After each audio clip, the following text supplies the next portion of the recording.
Had a request to show this bed of squash from a distance, I guess, so you can see how much the plants have grown and filled in.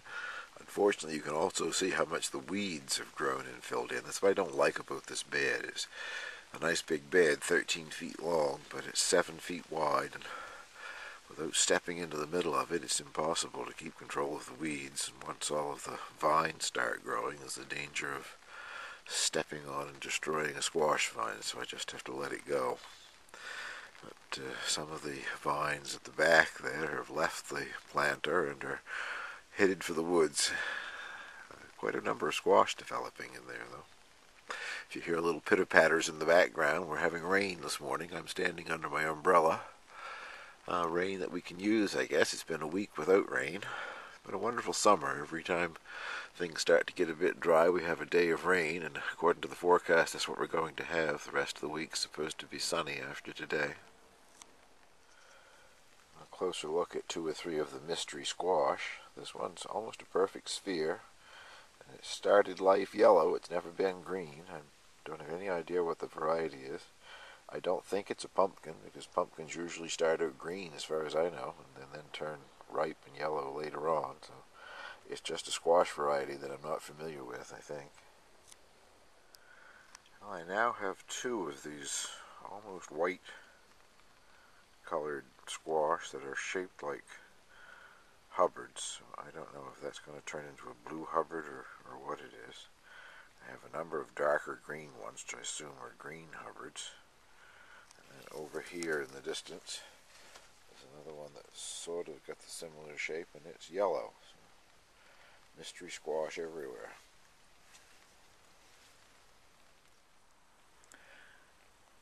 Well, I've decided it's time to see whether or not there's any potatoes in some of these potato containers that I've got growing here. I'm going to empty out the one that the raccoon was in a few weeks ago. I know it had at least 2 potatoes because he dug them up for me and I had them for dinner.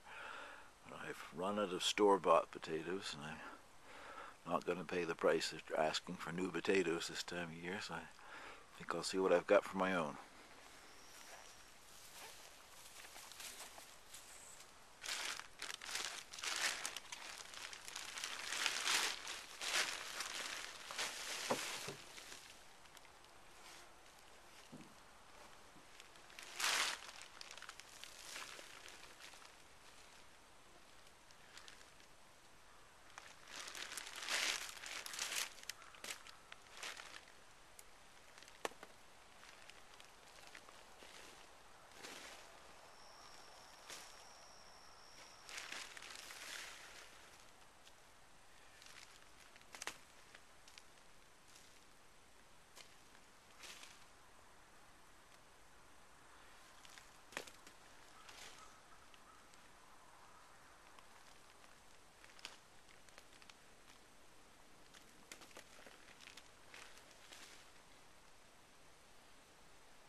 Well, that's not too bad, considering that all I started out with was 2 or 3 things that are about the size of golf balls.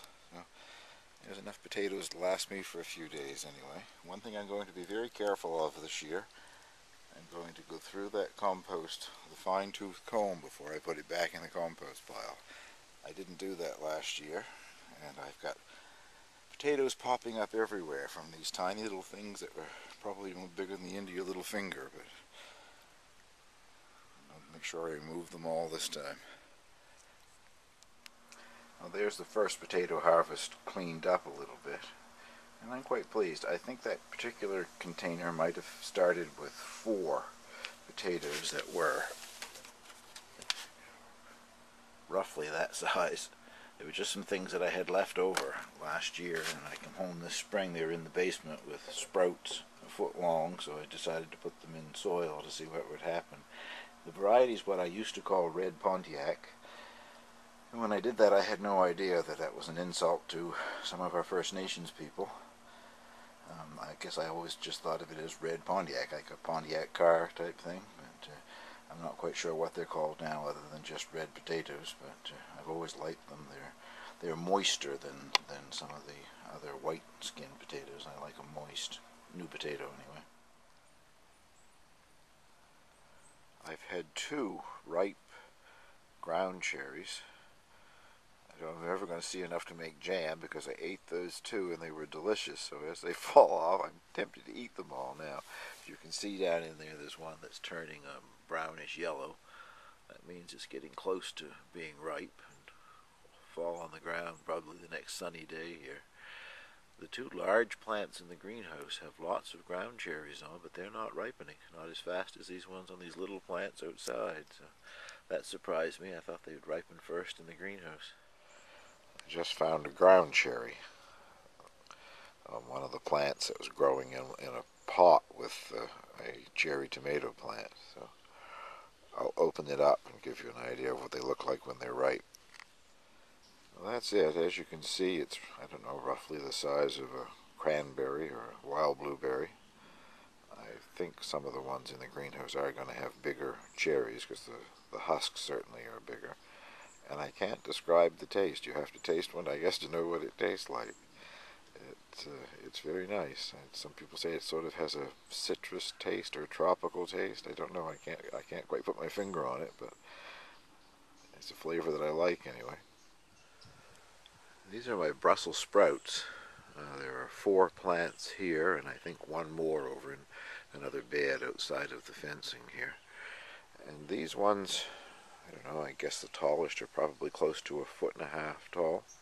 No real sprouts on them yet, but down in the leaf axils you can see the beginning of sprouts starting to come.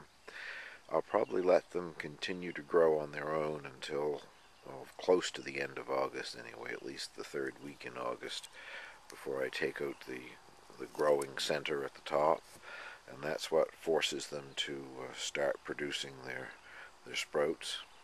I think also you can remove some of the lower leaves at that point. There's lots of time for that because they're very frost tolerant. They continue to grow right through to the end of October here, I would suspect. So I'm hopeful of getting some Brussels sprouts out of it. The plants certainly look healthy enough. Well, I'm going to pull one of my Fish River No. 3 garlic. They're dying back quite nicely, and I'll pull them all probably tomorrow or the next good sunny day, but curiosity's got the best of me. I have to see what's down there, I guess.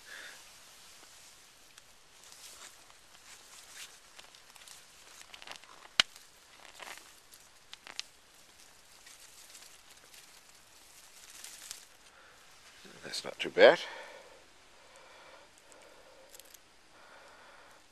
I think I can see where it's, well, I don't know, 1, 2, yeah, it's the same.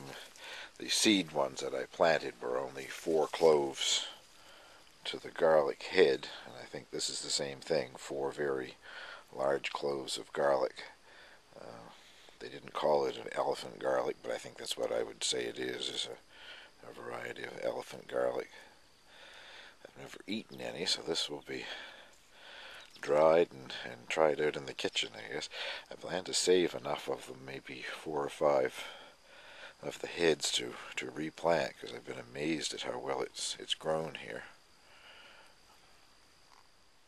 I haven't eaten any of the French Heirloom yet, other than raw ones in the garden, which have been delicious, but the plants are starting to produce quite prolifically, so I think within the next few days I'll be eating some and no doubt freezing a few for the winter. If you've watched my videos from earlier in the spring, I had a package of heirloom seeds that were supposed to be cannelloni beans from Italy. When I opened them, there was only 5 seeds in the package, and they definitely were not cannelloni beans. They were almost square, like I don't know, a lima bean or something.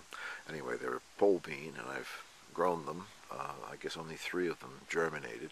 And they're growing in with the peas here, but they've reached the top of the trellis and are going onward.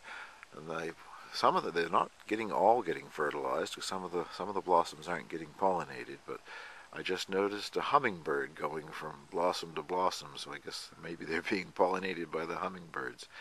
On the back there was a couple of fairly good-sized beans starting to develop. Only had 2 seeds in it, so I'm not sure if that's typical or some of them might be bigger. But anyway, I'm going to let them grow and see what they are, shell them out, and find something to do with them in the fall, I guess. It's been a great summer for lettuce. I don't think I've ever had such good luck with lettuce.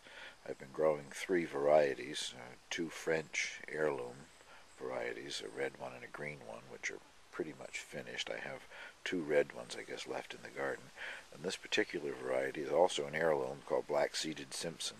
So far it hasn't bolted, but it's getting taller. Possibly it's going to bolt soon, but anyway, I've had lettuce for, I don't know, 6 weeks, 2 months now, I guess, and it's been wonderful. The heirloom variety of bush beans called Royal Burgundy is starting to produce very nice dark purple pods. I've eaten a few of those in the garden too. I guess, according to what I have read anyway, dark vegetables have more antioxidants, so these should be packed full of antioxidants. I really like them. I like the taste of them, but I have very few plants because they only had a few seed. I'm going to have to do some research this winter to see if I can't find a source for the seed so I can grow more of them next year. In the greenhouse for a look at monster cucumbers. I'm doing a silly thing. I've got a greenhouse full of cucumbers and I'm buying cucumbers to eat in my salads. I want to grow enough of these to fill my new 1-gallon pickle crock that arrived last week from Medicine Hat, Alberta. I want to try to make sour fermented pickles, a traditional old heritage kind of pickle, and I guess still a preferred pickle in Europe. So I have grapevine leaves, which you need to put in the bottom. I guess that's what starts the sour fermentation, but I have enough of these cucumbers in here that I think this week, later in the week, I'll be able to harvest them, and enough to fill the pickle crock, and then I can start eating my own cucumbers in salads. Tomatoes in the greenhouse are continuing to get larger every day, but no sign of anything really starting to ripen. This particular one, it's one of the Buckbee's new heirloom type, is starting to get a paler green, so that may mean that it's on its way to ripen. I hope so. I'd like to think I'm going to get a red tomato or 2 before the summer's over, although all of the green ones will be great because I'm going to make green tomato chow chow. There are several lovely big trusses of the heirloom black cherry tomato. Once again, they're all bright green, but this particular truss must have, I don't know, between 15 and 20 tomatoes on it of various sizes. And I guess that finishes the update for this week.